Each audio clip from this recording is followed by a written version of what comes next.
आज देखिए एक ऐसी भूतिया घर की कहानी जिस घर के अंदर सिवाय काली शक्तियों के और कुछ भी नहीं है। कैसे एक पूरा परिवार इस घर के अंदर रहने के लिए आता है, लेकिन दोस्तों उस घर के अंदर जाकर डर का सिलसिला इस तरीके से शुरू होता है जिसे देखने और सुनने के बाद आपकी आत्मा बड़ी ही बुरी तरीके से कांप जाएगी। आखिर उस घर के अंदर जाकर उस फैमिली के साथ क्या हुआ, ये आपको इस वीडियो में पूरी जानकारी मिलने वाली है। फियर फाइल्स में आज की ये कहानी बहुत ही डरावनी होने वाली है। मैं आपसे गुजारिश करना चाहता हूँ कि अगर आप कमज़ोर दिल वाले हैं तो इस वीडियो से बिल्कुल दूर रहें, और अगर आप हिम्मत वाले हैं तो ये वीडियो ज़रूर आपके लिए होने वाली है। देखते रहिए फियर फाइल्स, डर की सच्ची तस्वीरें। कहानी की शुरुआत में हम एक फैमिली को देखते हैं जो कि कार से सभी लोगों के साथ एक नए घर के अंदर शिफ्ट होने के लिए आती है।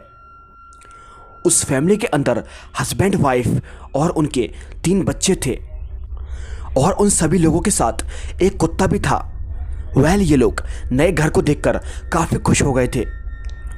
उसके बाद तभी एक एक करके सभी लोग नए घर की तरफ बढ़ने लगते हैं, लेकिन दोस्तों ना जाने क्यों जो उनका कुत्ता था वो उस घर के अंदर जाना ही नहीं चाह रहा था। ऐसा लग रहा था जैसे कि मानो उस कुत्ते ने घर के अंदर घुसने से पहले ही किसी बुरी शक्ति को देख लिया हो।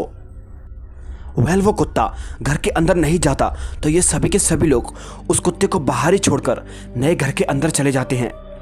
घर देखने में ज़रूरत से ज़्यादा बड़ा था।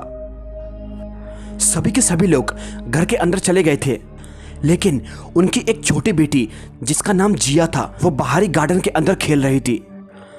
लेकिन तभी थोड़ी ही देर के बाद जिया को एक पेड़ के पास एक बॉक्स मिलता है, जिस बॉक्स के अंदर एक शीशा लगा हुआ था। जिया जैसे ही उस शीशे के अंदर देखती है तो उसे किसी का डरावना चेहरा दिखाई देता है, जिसे देखकर वह काफी डर जाती है दोस्तों। उसके बाद फिर उसकी बड़ी बहन उसको वहां से ले जाती है, और फिर सभी के सभी लोग कंप्लीटली उस घर के अंदर चले जाते हैं। उसके बाद तभी घर के अंदर जाने के बाद तीनों के तीनों लोग छुपन छुपाई खेलते हैं, जहां उनकी बड़ी वाली बहन अपने दोनों छोटे भाई बहनों के साथ खेल रही थी। उसकी आंखों पे पूरी तरीके से पट्टी बंधी हुई थी, उसको कुछ भी दिखाई नहीं दे रहा था, और वो दोनों जाकर छुप जाते हैं और ये उनको ढूंढ रही होती है। वह उनको आवाज लगाते लगाते आगे की तरफ बढ़ती जा रही थी। दोस्तों जैसा कि मैंने आपको शुरुआत में बताया था, वह घर बहुत ही बड़ा था, और तभी उनको देखते देखते, उनको आवाज लगाते लगाते उनकी बड़ी वाली बहन एक अजीब सी जगह पर पहुंच जाती है। दीवार के अंदर ही एक खुफिया कमरा मौजूद था, जिस कमरे के अंदर अंधेरा ही अंधेरा छाया हुआ था।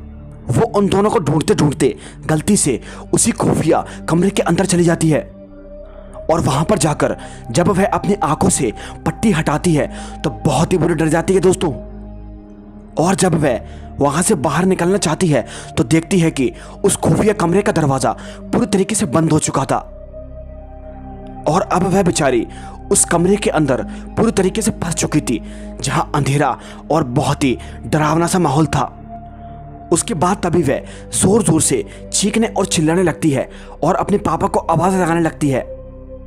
उसके बाद तभी उसके परिवार वाले उसकी आवाज को सुन लेते हैं और उसकी आवाज का पीछा करते करते उसी खुफिया कमरे तक पहुंच जाते हैं, जिस कमरे को देखकर वह लोग भी बहुत ही बुरी तरीके से डर जाते हैं कि आखिर इतने बड़े घर के अंदर एक खुफिया कमरा, और वो भी इतना खंडर जैसा। उन्हें कुछ भी समझ नहीं आ रहा था दोस्तों। उनकी बड़ी बेटी उस कमरे के अंदर जाकर बहुत ही डर गई थी। उसको ऐसा लग रहा था जैसे कि इस कमरे के अंदर उसके अलावा और कोई दूसरा भी मौजूद है। वह सभी के सभी लोग उस खुफिया कमरे के अंदर से बाहर तो निकल गए थे, लेकिन उनके पापा उसी कमरे के अंदर रुक गए थे और उस कमरे को चारों तरफ से देख रहे थे। लेकिन तभी थोड़ी ही देर के बाद हमको यह दिखाया जाता है, उस कमरे की ऊंचाई पर एक बड़ी ही बदसूरत सी शक्ल वाली औरत उनको बड़ी ही घूर घूर कर देख रही थी। खैर फिर उनके पापा उस कमरे के अंदर से बाहर आ जाते हैं और बाहर आकर वह सभी लोगों से ये कहते हैं कि उस कमरे के अंदर कोई भी गलती से नहीं जाएगा। उस कमरे का दरवाज़ा कभी भी बंद हो जाता है और तो और उस कमरे के अंदर बहुत ही अंधेरा है। सभी के सभी लोग उनकी बात को मान लेते हैं। रात काफ़ी हो गई थी, सभी लोग अपने अपनी जगह पर जाकर सो जाते हैं। लेकिन वही आधी रात को जिया की आंख खुलती है और वो अचानक नींद के अंदर अपने बिस्तर पर से उठ जाती है और उठकर घर के बाहर की ओर जाने लगती है। जिया को कुछ भी समझ नहीं आ रहा था क्योंकि वो एकदम पूरी तरीके से नींद में थी। और तभी नींद में चलते चलते वो एक ऐसी जगह पर पहुंचती है दोस्तों, वो अपने घर के बाहर बने एक पेड़ के पास पहुंचती है। उस पेड़ के पास पहुंचते ही जहां वो उस पेड़ पर किसी औरत को फांसी पर लटका पाती है, जिसे देखकर वह मासूम सी बच्ची काफी डर जाती है और बड़ी ही जोर से चीखने और चिल्लाने लगती है। उसके चीखने और चिल्लाने की आवाज सुनकर उसके फैमिली वाले तुरंत ही भागते भागते जिया के पास आते हैं और जिया को तुरंत ही अपने साथ वापस घर पर लेकर चले जाते हैं। दोस्तों फिर तभी सुबह होती है और सुबह हम मम्मी पापा को देखते हैं जहां पर उन्हें फिर से जिया के चीखने की आवाज सुनाई देती है।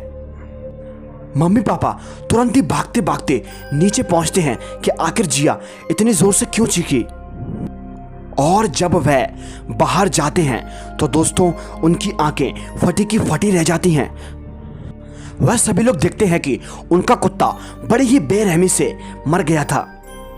उनको अपने कुत्ते की मौत का बहुत ही दुख था। उनके पापा उस कुत्ते को उसी घर के आसपास गाड़ देते हैं। इन सभी घटनाओं को देखकर उन सभी लोगों के दिल में एक अजीब सा डर बैठ गया था। उसके बाद फिर रात होती है और रात को हम उन सभी की मम्मी अवंतिका को देखते हैं जहां पर उन्हें रात में किसी के खेलने की आवाज सुनाई देती है। तभी फिर वो अपने बच्चों के रूम में देखने के लिए जाती हैं कि कहीं उनके बच्चे रात में खेल तो नहीं रहे। लेकिन वहां पर जाकर वह देखकर काफी हैरान हो जाती हैं कि उनके बच्चे बिल्कुल चुपचाप सो रहे थे। तो फिर आज अचानक कौन खेल रहा है, इतनी रात को किसकी आवाज आ रही है। अवंतिका को काफी डर लगने लगता है और तभी वह इस आवाज को सुनकर उसी कमरे के पास पहुंच जाती है जिस कमरे में उसके पति ने जाने के लिए सबको मना किया था। उस कमरे के पास पहुंचते ही वहां पर उन्हें एक बल्ब दिखाई देता है जो कि बंद चालू बार बार हो रहा था और उस कमरे का दरवाजा थोड़ा सा खुला हुआ था, जिसे देखकर अवंतिका वो गलती कर देती है जो गलती उसके ऊपर बहुत ही भारी पड़ने वाली थी। तभी देखते ही देखते दोस्तों वो उस रूम के अंदर चली जाती है। उस खुफिया कमरे के अंदर जाने के बाद उस कमरे का दरवाजा अपने आप ही बंद हो जाता है और तभी अवंतिका वहां पर देखने लगती है कि आखिर वहां पर कौन है। लेकिन तभी अचानक से कोई उसको जोर से धक्का देता है जिसके कारण वह जमीन पर गिर जाती है और जब उठकर सामने की ओर देखती है तो उसे सामने एक बदसूरत सी शक्ल वाली औरत दिखाई देती है।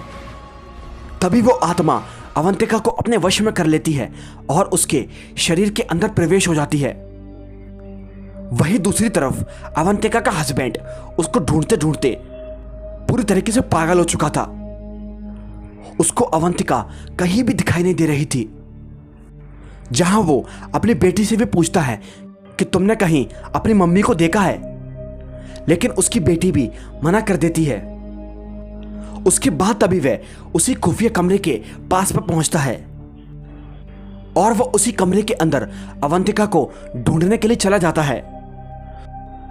जब वह उस कमरे के अंदर जाता है तो उसको अवंतिका नीचे लेटी हुई दिखाई देती है।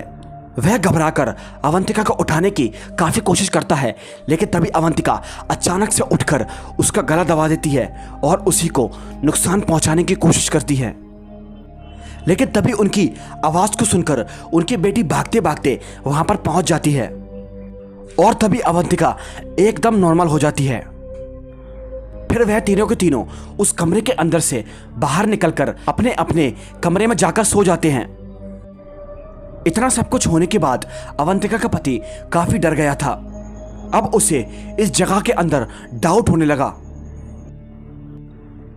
इसीलिए फिर वो सुबह 2 पैरानॉर्मल एक्सपर्ट को लेकर आया अपने इस घर को दिखाने के लिए।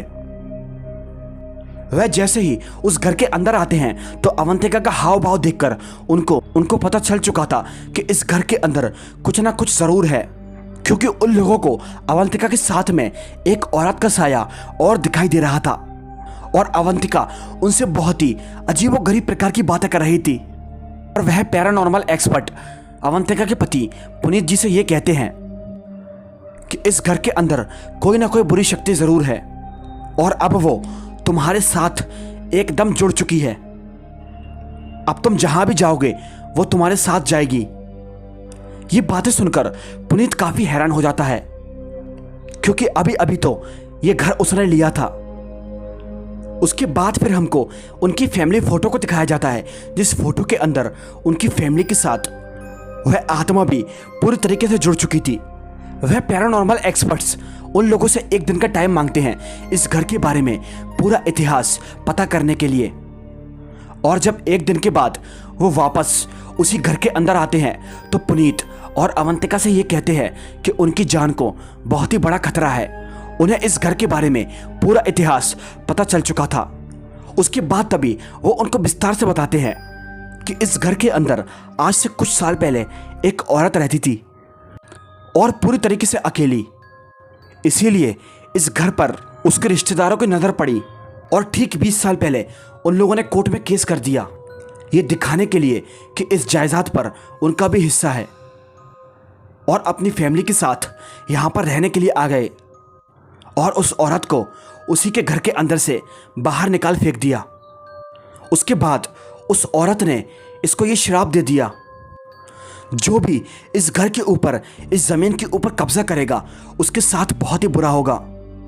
और तो और उस औरत ने शैतान की पूजा करना शुरू कर दी और उस शैतान को यह हुक्म दे दिया कि उसकी जायदाद पर वो कब्जा कर ले। और कुछ ही दिन बाद उस औरत ने उसी पेड़ से फांसी लगाकर अपनी जान दे दी। ये सब बातें सुनकर पुनीत काफी दुखी हो गया और तभी पुनीत उन लोगों से ये कहता है, अब मुझे आप ही बताइए कि आखिर मैं क्या करूं, मुझे कुछ भी समझ नहीं आ रहा है। उसके बाद तभी वह लोग पुनीत से ये कहते हैं, हमें आज रात को इस घर के अंदर रुककर देखना होगा। उसके बाद तभी रात होती है। रात को वह पैरानॉर्मल एक्सपर्ट्स उन्हीं के घर के अंदर सो जाते हैं।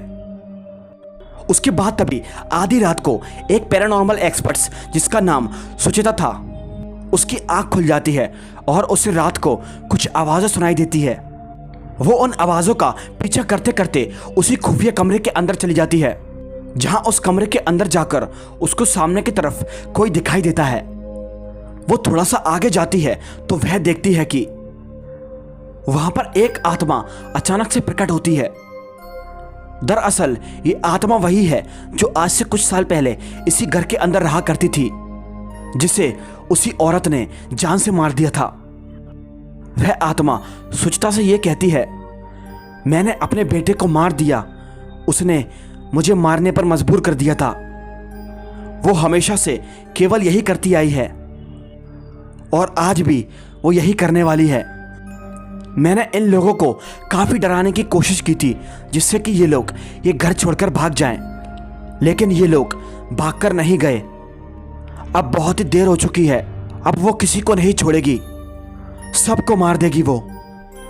उसके बाद तभी सुचिता वहां से डरी सहमी तुरंत ही भागती है और तभी जाकर वह उन लोगों को सारी बात बता देती है। वह पुनीत से कहती है कि हमें आज अवंतिका को रोकना होगा, वरना वो अपने ही बच्चों के ऊपर हावी हो जाएगी। और तभी वह सभी के सभी लोग अवंतिका को रोकने के लिए वहां से भागते हैं।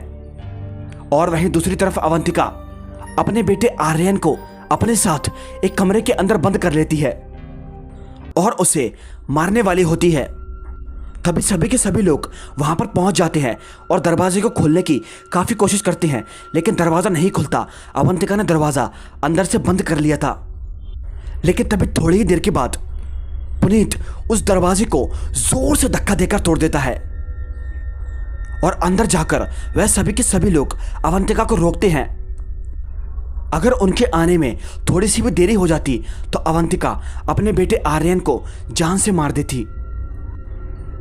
उसके बाद तभी अवंतिका के अंदर वो औरत की आत्मा बहुत ही बुरी तरीके से गुस्सा हो गई थी और वो पैरानॉर्मल एक्सपर्ट्स अपने मन के अंदर कुछ मंत्र शंत्र पढ़ना शुरू कर देते हैं।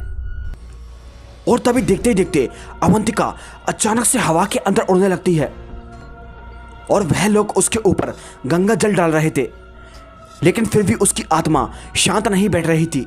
लेकिन उन पैरानॉर्मल एक्सपर्ट्स ने हार नहीं मानी और बस भगवान का नाम लेते रहे। और तभी थोड़ी ही देर के बाद उस औरत की आत्मा अवंतिका के शरीर को छोड़कर उसके शरीर के अंदर से बाहर निकल गई और अवंतिका पहले जैसी हो चुकी थी। और इसी तरह उन लोगों ने पूरे परिवार की जान बचाई। थोड़ी ही देर के बाद अवंतिका को भी होश आ चुका था। अब उनका परिवार पूरी तरीके से ठीक हो चुका था।